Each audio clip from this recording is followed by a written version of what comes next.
तो नॉर्सेट 6 का नोटिफिकेशन आ चुका है नर्सिंग ऑफिसर का। तो उसके रिगार्डिंग कुछ अपडेट्स भी आए हैं उसके रिगार्डिंग, वो भी मैं एक बार बोल देता हूँ। फिर इसका एलिजिबिलिटी पे स्केल या जो भी रहेगा कैसे अप्लाई करना है वो भी मैं बता देता हूँ। तो सेंट्रल का वैकेंसी इसलिए वही हर बार की तरह मैं हिंदी में एक्सप्लेन कर रहा हूँ सेंट्रल का इसलिए। देखो AIIMS new Delhi, online application invited. देखो एलिजिबिलिटी टेस्ट नॉर्सेट 6, ठीक है, ये नॉर्सेट 6 का है ये नोटिस। डेट भी है 26 कल का 26 तारीख का है। Online application is invited for the nursing officer recruitment और कॉमन एलिजिबिलिटी टेस्ट, मतलब नॉर्सेट जिसे हम बोलते हैं 6 नॉर्सेट 6 for recruitment of nursing officer. Level 7 का पोस्ट है। पे मैट्रिक्स, पे बैंड 2, ये पे स्केल है। ग्रेड पे 4600, वही बाकी सब सेम है, ठीक है, जो हर बार रहता है वही है, कुछ चेंजेस नहीं है। एजुकेशन क्वालिफिकेशन फर्स्ट एक तो बीएससी, ठीक है, BSc nursing Indian nursing council से आपका हो जाना चाहिए, रिकॉग्नाइज्ड इंस्टीट्यूट यूनिवर्सिटी। और बेसिक मतलब पोस्ट बीएससी, ठीक है, या तो आपका बीएससी या पोस्ट बीएससी होना चाहिए। उसके बाद registered as nurse and midwife, मतलब क्लियरली है कि आपके पास डिग्री अगर है तो कोई एक्सपीरियंस का ज़रूरत नहीं, मतलब बीएससी या पीबी अगर ये है तो आपको एक्सपीरियंस की कोई ज़रूरत नहीं। देन नेक्स्ट, और अगर आपके पास डिग्री नहीं है, डिप्लोमा है आप, तो देखिए, और अगर डिग्री नहीं है तो diploma in general nursing and midwifery from an recognised institute nursing institute आपका ये होना चाहिए, जीएनएम कंप्लीट हो जाना चाहिए। उसके बाद रजिस्टर्ड नर्स एंड मिडवाइफ, ये तो रजिस्ट्रेशन होना चाहिए, ये कंपलसरी है। एक्सपीरियंस देखो 2 years experience in minimum 50 bedded hospital after acquiring the education qualification mention अब, मतलब आपका अगर डिप्लोमा है, जीएनएम है, तो आपको 2 साल का एक्सपीरियंस लगेगा, मिनिमम 2 साल का। अगर जीएनएम है तो 2 साल का एक्सपीरियंस लगेगा, मिनिमम 50 बेडेड हॉस्पिटल का, ठीक है, 50 बेडेड हॉस्पिटल में कम से कम 2 साल काम किया हो, एक्सपीरियंस चाहिए अगर आपके पास डिप्लोमा है तो। देन उसके बाद एक्सपीरियंस रिमार्क वही कॉमन रहता है हमेशा की तरह कि अगर रजिस्ट्रेशन के बाद सबका आपका एक्सपीरियंस वगैरह काउंट किया जाएगा, ठीक है। Next, age limit for all AIIMS between 18 to 30, ठीक है, 18 से 30 ये एज लिमिट है, और ये कॉमन सबके लिए है ये। उसके आगे अगर कुछ एज रिलैक्सेशन है तो उसके उसकी कैटेगरी अकॉर्डिंग टू उसके एज रिलैक्सेशन एज पर रिक्रूटमेंट रूल्स इंस्टीट्यूट हॉस्पिटल, तो आपका कैटेगरी और इंस्टीट्यूट के हिसाब से एज रिलैक्सेशन आपका मिल जाएगा, लेकिन 18 से 30 ये सबके लिए है age. Then age shall be conducted on the last date of closing, मतलब जो भी एज रहेगा या सबको जो काउंट किया जाएगा वो लास्ट डेट, क्लोजिंग जो लास्ट डेट है उस डेट को काउंट किया जाएगा। तो ठीक है, नेक्स्ट देखते हैं अभी एप्लीकेशन फ़ी। इसका एप्लीकेशन फ़ी क्या है? जनरल और ओबीसी कैंडिडेट के लिए 3000, ठीक है, इसका फीस ज़्यादा रहता है 3000 जनरल और ओबीसी कैंडिडेट के लिए फ़ीस है। एससी एसटी और जो ईडब्ल्यूएस कैंडिडेट है उसके लिए 2400, और पर्सन विद डिसेबिलिटी तो उनके लिए फ्री है, एग्जाम्प्टेड उनके लिए फ्री है।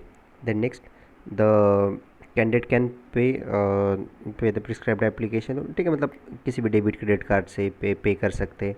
एक बार फीस पे की जाए तो फिर वापस नहीं मिल, मतलब आप उसे रिफ़ंड नहीं कर सकते, उसके बाद एक बार पे कर दिया तो उसके बाद कुछ नहीं कर सकते। Next, application without prescribe not consider summary rejected, मतलब जो भी इनकम्प्लीट है फॉर्म वो रिजेक्ट कर दिए जाएंगे। Then application fees SST who appears in the examination will be refunded after the declaration of result, ये इसके लिए SC/ST कैंडिडेट के लिए। ये देखो, application fee of SC/ST candidates who appear in the examination will be refunded after the declaration of the result in due course of time after verification SC/ST certificate to be uploaded at the later stage। तो SC/ST candidates के लिए exam के बाद आपका वो भी जो भी फीस है वो भी आपको रिफ़ंड कर दिया जाएगा। मतलब सीधा सीधा बोले तो जनरल और ओबीसी के लिए ही फ़ीस है 3000, SC/ST के लिए 2400, अच्छा ठीक है 2400 है, ठीक है, मैं 2000 बोला था शायद, 2400 है, तो वो भी बाद में रिफ़ंड हो जाएगा। और PWD कैंडिडेट्स के लिए तो वो फ्री है ऑलरेडी, ठीक है। तो ये रहेगा फीस का structure. Then next, online CBT for stage first, अभी स्टेज फर्स्ट और स्टेज सेकंड ऐसे 2 स्टेज में हो रहा है नॉर्सेट, लास्ट टाइम देखा है आपने। तो for stage first NORCET prelim date देखो 14 तारीख को है स्टेज फर्स्ट का पेपर, ठीक है, 14 अप्रैल को संडे को, डेट भी ऑलरेडी दे चुका है। देन स्टेज सेकंड रहेगा 5 मई, 14 अप्रैल को रहेगा स्टेज फर्स्ट और 5 मई को रहेगा स्टेज सेकंड का एग्ज़ाम नॉर्सेट का मेंस। तो अभी प्री और मेंस ऐसा दो एग्ज़ाम रहेगा। देन नेक्स्ट जो जनरल इंस्ट्रक्शन है, देन मैं इसमें जो इंपॉर्टेंट पॉइंट्स है वही बताऊंगा। जो बाकी जनरल इंस्ट्रक्शन और हर इसमें कॉमन रहते हैं, जो मेन पॉइंट है वही बताऊंगा। जो ऑनलाइन एप्लीकेशन रहेगा, ठीक है, ये साइट है, ये साइट पे जाके आप ऑनलाइन फॉर्म भरना है, ठीक है, ऑफलाइन कुछ नहीं, पूरा ऑनलाइन है। डेट क्या रहेगा एप्लीकेशन का, मतलब फॉर्म भरने का, 26/2 से कल से चालू है, 26/2/2024 टू 17 मार्च 2024, ठीक है। तो 17 मार्च तक आप फॉर्म भर सकते हैं। 17 तारीख को कितना, 5 बजे तक, रात के 12 बजे नहीं, 5 PM तक, ठीक है। तो 17 तारीख का आप फॉर्म भर सकते हैं।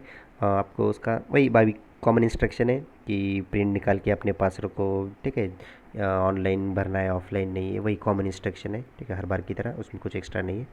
नेक्स्ट एक इम्पोर्टेंट पॉइंट की एडिट कार्ड, ठीक है, आपका 17 तक लास्ट डेट है, ठीक है, 17 तक लास्ट डेट है। अगर आपका कुछ मिस्टेक है, कुछ आपको एडिट करना है, कुछ चेंज करना है इन्फॉर्मेशन, तो ये देखो 18 से 20, उसके बाद 2 दिन मिलेंगे, जो भी आपका नॉमिनल चार्ज रहेगा वो भर के आपको, मतलब 2 दिन चांस मिलेगा। उसके बाद आप ये करने के लिए, आपका एडिट करने के लिए, अगर कुछ आपकी इन्फॉर्मेशन गलत हुई तो आप उसमें चेंज कर सकते हैं, 2 दिन उसके लिए आपको टाइम मिलेगा, ठीक है। देन नेक्स्ट वही कॉमन इंस्ट्रक्शन है। मेन तो वही है कि उसके बाद 2 दिन आपको मिलेंगे एडिट करने के लिए, अगर कुछ मिस्टेक हुआ है तो आप 2 दिन रहेंगे 20 तक आपको चेंज करने के लिए। देन नेक्स्ट इमेज और सिग्नेचर रिलेटेड है। Candidate must ensure that the image और photo signature thumb impression should be as per guideline. तो आपका फ़ोटो सिग्नेचर थंब जो है वो प्रॉपर गाइडलाइन की, मतलब सही पिक्सल में, सही इसमें होना चाहिए, फ़ोटो भी क्लियर होना चाहिए, ब्लर नहीं चाहिए, वाइट बैकग्राउंड, ठीक है, जो हमेशा की तरह कॉमन जो इंस्ट्रक्शन रहते हैं वही है कि आपका फ़ोटो और थंब फ़ोटो सिग्नेचर और थंब रिलेटेड इंस्ट्रक्शन है। Then next age relaxation. देखो एज रिलैक्सेशन का यहाँ पे दिया है, जिनको एज रिलैक्सेशन 18 to 32 सबके लिए है, ठीक है, 18 से 30 तक सबके लिए। उसके बाद अगर किसी का एज ज़्यादा है तो एज रिलैक्सेशन क्या रहेगा, cut off date of determine, तो जो कट ऑफ डेट रहेगा मतलब एज काउंट करने का, तो लास्ट डेट रहेगा फॉर्म का, जो लास्ट डेट है मतलब 17 तारीख, तो 17 तारीख तक आपका एज काउंट किया जाएगा। अगर उसके बाद भी आपका एज नहीं बैठ रहा उसमें, तो आप एज रिलैक्सेशन ले सकते हैं, कैटेगरी वाइज डिपेंड है। SC ST OBC के लिए अलग अलग आप देखिए यहाँ पे एज रिलैक्सेशन दिया है उनका। उसमें एक बोला है कि अगर आप समझो किसी कैटेगरी से है, जैसे समझो OBC से, लेकिन आपने फॉर्म अगर भरा है अनरिजर्व्ड से, ओपन कैटेगरी से, तो आपको एज रिलैक्सेशन नहीं मिलेगा, क्योंकि उनको थोड़ी पता है कि आप OBC कैटेगरी से हो। आपने तो सीधा सीधा फॉर्म अनरिजर्व्ड में भरा है, ओपन में भरा है। तो अगर आप किसी कैटेगरी से हो, OBC SC ST, अगर किसी कैटेगरी से हो और आपको एज रिलैक्सेशन चाहिए, ठीक है, तो आप अगर आप फॉर्म ओपन में भरोगे तो नहीं मिलेगा, ठीक है, अब आपको कैटेगरी से ही फॉर्म भरना पड़ेगा, तो आपको एज रिलैक्सेशन मिलेगा, ठीक है। देन नेक्स्ट ये सीधा टेबल है, किसको किसको कितना एज रिलैक्सेशन मिलेगा। SC ST के लिए 5 साल, OBC के लिए 3 साल, PWD 10 साल, ये PWD प्लस OBC जो है उनको 13, PWD plus SC ST candidate है जो उनको 15, एक सर्विसमैन 5, ठीक है। ये एज रिलैक्सेशन है। ये जो गवर्नमेंट एम्प्लॉयज़ है ये उनके लिए एज रिलैक्सेशन, ठीक है, 5 ईयर 8 ईयर 10 ईयर, तो जिनका इसमें बैठता है एज रिलैक्सेशन वो उनके लिए है। Then next category certificate, candidate जो कैटेगरी से अप्लाई करे उनके लिए इंस्ट्रक्शन। हु रिजर्व फ्रॉम, ठीक है, जो आपका रिजर्व कैटेगरी अगर SC ST OBC है, will be considered subject to submit a valid caste certificate. आपको कास्ट सर्टिफिकेट सबमिट करना पड़ेगा। Issue of the department authority vacancies belong advertisement in final year 2023-24। तो आपका 23-24 का जो रिसेंट वाला है वो सर्टिफिकेट लगेगा। NCL OBC का certificate issue during the period from, तो जो OBC से वो क्लियरली देखो उनका डेट भी मेंशन किया है, इसके बिटवीन आपका सर्टिफिकेट चाहिए। 1 अप्रैल 2023 टू 31 मार्च 2024, ये इसके बिटवीन, इसके बीच का आपको ये चाहिए, OBC सर्टिफिकेट आपका निकला हुआ होना चाहिए। देन नेक्स्ट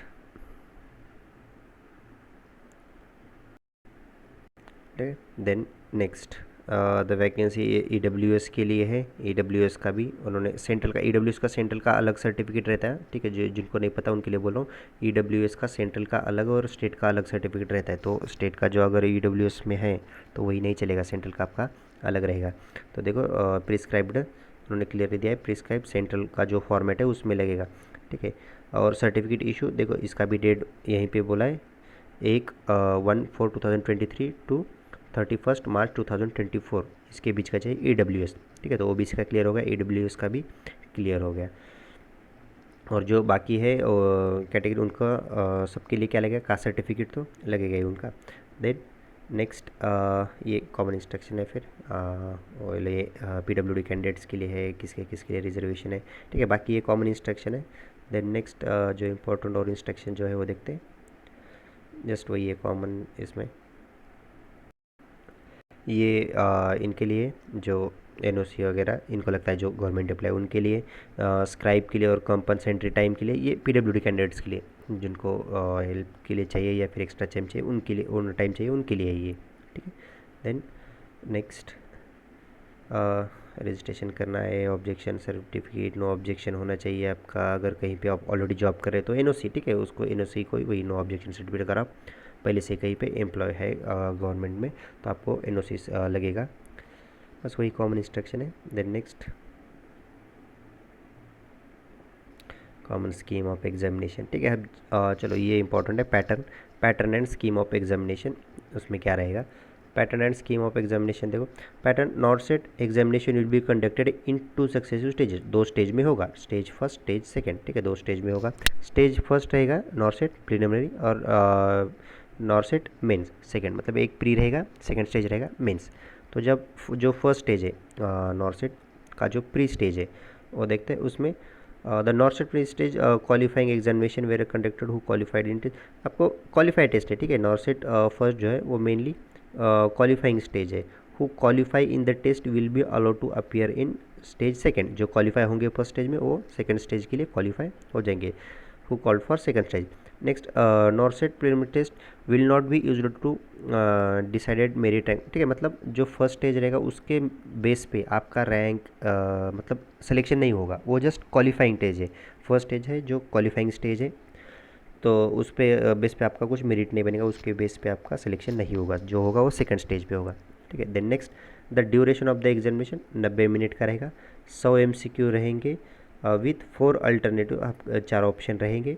देन नेक्स्ट उसमें ओके 20 MCQ रिलेटेड टू रहेंगे, जो 20 MCQ रहेंगे रिलेटेड जनरल नॉलेज एप्टीट्यूड, और 80 MCQ जो रहेंगे वो आपके नर्सिंग के रहेंगे, मतलब 100 में से 20 रहेगा और आपका ये मैथ जनरल नॉलेज ये, और 80 रहेगा आपका नर्सिंग का। तो ऐसा ये रहेगा पैटर्न प्री का। देन नेक्स्ट 1/3 नेगेटिव मार्किंग रहेगा। अभी देखो इसमें मेन जो अपडेट आया है, जो मेन चेंज आया है इस बार एग्ज़ाम में वो क्या है, एक बार देख लेते। देखो इसमें जो चेंज है इस बार, और देखो इसमें question paper will be divided in 5 section, तो अब जो पेपर है वो 5 सेक्शन में डिवाइडेड होके आएगा, each of 18 minutes duration where each section will contain 20 question, मतलब टोटल 100 क्वेश्चन है, लेकिन 100 क्वेश्चन कैसे आएंगे, 5 इसमें डिवाइड होके आएंगे, 1 2 3 4 और 5, ऐसे 5 सेक्शन में डिवाइड होकर आएंगे। हर सेक्शन में रहेंगे 20-20 क्वेश्चन, इसमें 20 रहेगा, इसमें 20, इसमें 20, इसमें 20 और इसमें 20, और हर सेक्शन के लिए कितना टाइम मिलेगा, 18 मिनट, इसके लिए मिलेगा 18 मिनट, इसके लिए 18 मिनट, इसके लिए 18, इसके लिए 18 और इसके लिए 18, ऐसा इस बार पेपर डिवाइडेड रहेगा 5 सेक्शन में। एक बार आप ओपन कर देंगे तो एक बार ये क्लोज होने के बाद फिर आप ये सेक्शन ओपन नहीं कर सकते, एक बार एक हो गया, ठीक है, फिर सेकेंड थर्ड फोर्थ, ठीक है, मतलब आप इस बार डिवाइडेड होके आएगा, ठीक है। तो ये अपडेट आ गया है, इसमें थोड़ा चेंजेस हो गए इस बार एग्जाम में।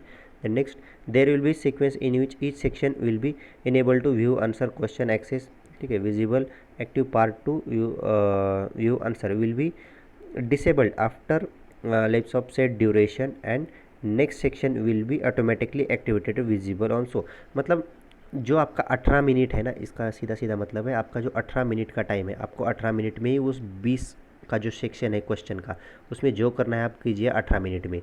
18 मिनट हो गए उसके बाद वो सेक्शन बंद हो जाएगा, अगला ऑटोमेटिक ओपन हो जाएगा और उसके 18 मिनट चालू हो जाएंगे, आप कुछ नहीं कर सकते, ठीक है। तो सीधा सीधा ऐसा है, आपको आपके हाथ में कुछ नहीं है, आपको जो खेलना है 18 मिनट में खेलिए उस 20 के सेक्शन में, ठीक है। 18 मिनट ख़त्म हो गए, ये सेक्शन क्लोज हो जाएगा, दूसरा 20 का सेक्शन खुल जाएगा, फिर 18 मिनट मिलेंगे, उसके लिए टाइमर रहेगा, तो इस बार थोड़ा अलग किया है पैटर्न, ठीक है, जो भी है देखते हैं। Next, exam will be submitted automatically, each section will B appear one by one during 90 minute, ठीक है, एक के बाद एक के बाद एक अपने आप वो सेक्शन खुलेगा। मतलब ऐसा नहीं कि तुमने पहला दूसरा तीसरा, ठीक है, तो सीधा पहले से जंप करके तीसरे पे नहीं, ऑटोमेटिकली फर्स्ट, फिर सेकंड, फिर थर्ड, फोर्थ और फिफ्थ, ऐसे ऑटोमेटिकली सेक्शन ओपन हो जाएंगे वन बाय वन, ठीक है, 90 मिनट में ऐसा ही चलेगा।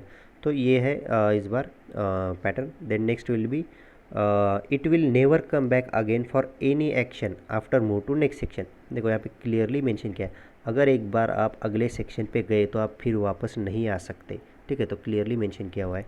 Then next, you will not allow to view और answer any question section rather than currently, ठीक है, सीधा सीधा वही है कि अगर आप खोल ही नहीं सकते, एक बार वो सेक्शन बंद हो गया पिछला वाला, आप खोल ही नहीं सकते, तो ऑब्वियसली आप पीछे जाके उसको वो क्वेश्चन फिर दोबारा देख भी नहीं सकते, या उसको चेंज भी नहीं कर सकते, या अटेम्प्ट नहीं कर सकते, कुछ नहीं कर सकते, ठीक है, सीधा सीधा वही है।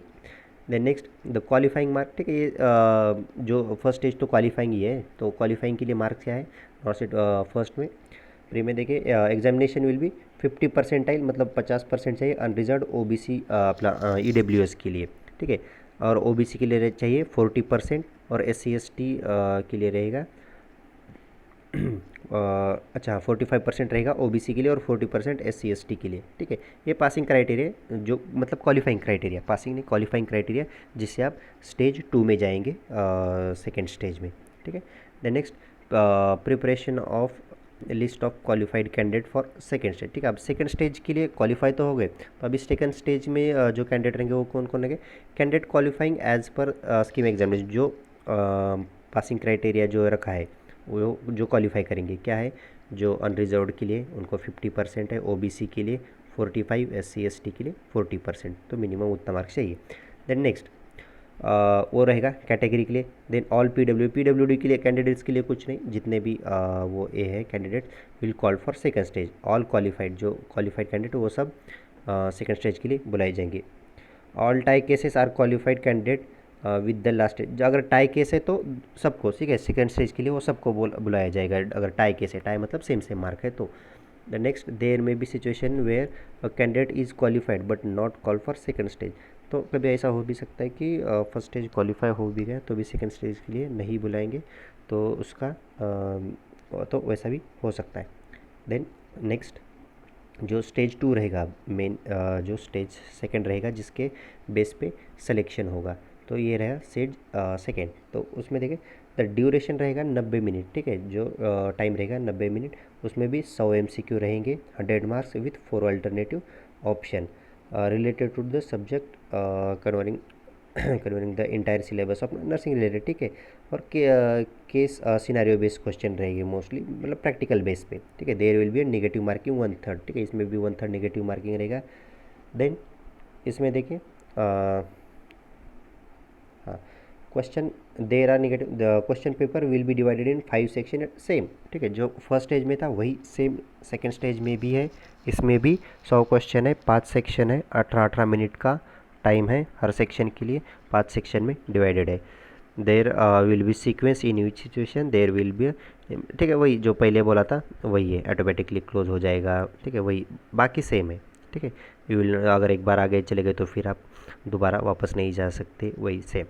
देन क्वालिफाइंग परसेंट मतलब पासिंग परसेंट तो वही रहेगा, अनरिजर्व्ड के लिए 50%, ओबीसी के लिए 45, एससी एसटी के लिए 40%, ठीक है। तो अभी इसके बेस पे इसके नीचे वाले तो सब समझो फेल हो जाएंगे, और उसके बाद मेरिट वाइज आपका सिलेक्शन रहेगा सेकंड स्टेज के बाद। Then next, if a CBT examination is conducted in multiple shift the respective normalization procedure at AIIMS publish vide notice, ठीक है, तो ये पब्लिश नोटिस है एम्स का, तो सीधा सीधा कहा है कि नॉर्मलाइजेशन हो जाएगा अगर ज़्यादा शिफ्ट नहीं हुआ तो। नेक्स्ट, रेजोल्यूशन ऑफ टाई, अगर सेम मार्क्स है तो क्या रहेगा, हर बार की तरह वही एज रहेगा first criteria. Then number of wrong answer, जिसके कम आंसर ये होंगे रॉन्ग तो वो ऊपर रहेगा, ठीक है, तो यही रहेगा। Merit will be reflected according to set, तो उसके बाद आपको मेरिट का जो आपका स्कोर है वो दिख जाएगा। देन नेक्स्ट, सिलेबस, ठीक है, इसका देखिए syllabus, the syllabus will be according with education qualification and experience as mention in eligibility, ठीक है, उसके हिसाब से आपका ये रहेगा, सिलेबस रहेगा। Preparation of merit list, allocate of seats, ठीक है, मेरिट लिस्ट क्वालिफाइड कैंडिडेट, ठीक है, ये चलो कॉमन इंस्ट्रक्शन जो हर बार रहते हैं अपने। अगर क्वालिफाई हो गए तो फिर आपको प्रेफरेंस भरना पड़ेगा, उसका एक ही राउंड मिलेगा, उसको आपको कौन सा चाहिए एम्स उसका प्रेफरेंस भरना पड़ेगा। ये बहुत बात की बात है, जब रिजल्ट आएगा उसके बाद। चलो ये छोड़ दो, ये अभी इसका कुछ ज़रूरत नहीं। ये प्रेफरेंस भरना है आपको कौन सा हॉस्पिटल चाहिए, लेकिन ये अभी नहीं है, जब हो जाएगा उसके बाद, ठीक है, आप क्वालिफाई हो जाएंगे तब की बात है। देन नेक्स्ट, जो कैंडिडेट अप्लाई करना चाहते हैं वो ये साइट पे जाके ऑनलाइन अप्लाई कर सकते हैं, गाइडलाइन इसमें फॉलो कर सकते हैं, ठीक है। लीगल एंड डिसिप्लिनरी एक्शन, तो इसमें वही कॉमन इंस्ट्रक्शन है, चीटिंग नहीं करना, ये नहीं करना, वो नहीं करना, नहीं तो डिस्क्वालीफाई कर देंगे, ठीक है, वही वाला आपका हर बार का कॉमन। देन नेक्स्ट, वायलेशन, ठीक है, जो भी रूल्स तोड़ेगा उसके उसके ऊपर एक्शन किया जाएगा, वही वही कॉमन, ठीक है। लीगल जुडिक्शन, ठीक है। देन ये है आपका लिस्ट ऑफ एम्स, एम्स का ये लिस्ट है, list of AIIMS where number of post for recruitment of nursing officer will be noticed in due close. ये इंडिविजुअल आप दे सकते हैं हर एम्स की साइट पे जाके, ये बठिंडा की साइट, ये भुवनेश्वर की साइट, ये बिलासपुर की साइट, ठीक है, ये उनका एड्रेस है दिया वाला, और ये सामने उनकी वेबसाइट है, आप ये उनकी वेबसाइट पे भी जाके चेक कर सकते हैं individual vacancies. Next, any other institute hospital are included, ठीक है, बाद में कुछ कम ज़्यादा भी ऐड भी हो सकती है। लास्ट टाइम भी कुछ हॉस्पिटल ऐड हुए थे नॉर्थ साइड में, तो ये चलता रहता है, कुछ ऐड हो जाते हैं, कभी कुछ वैकेंसी इसमें से निकाल भी दी जाती है, ठीक है, वो चेंजेस हो सकते हैं, ठीक है। Then vacancies in participating institute hospital will be reported in due course of time before last date of closing application, तो आपको बता दिया जाएगा अगर कुछ कोई हॉस्पिटल की और वैकेंसी इसमें ऐड होती है तो, ठीक है। Next important, as per decision, ठीक है, ये तो हर बार वही रहता है कि 80-20 वाला रोल, कि 80% रहेंगे फीमेल्स के लिए वैकेंसी और 20% रहेंगे मेल के लिए वैकेंसी इसमें रिजर्व। तो अब टोटल वैकेंसीज कितना है तो उसका भी आएगा कंपाइल करके, या तो फिर आप इंडिविजुअल जाके भी साइट पे देख सकते हैं, ये सामने वेबसाइट दिया हुआ है इसका, तो टोटल कितना वैकेंसी है उसका अलग से आएगा, तो मैं व्हाट्सएप ग्रुप पे भी डाल दूंगा।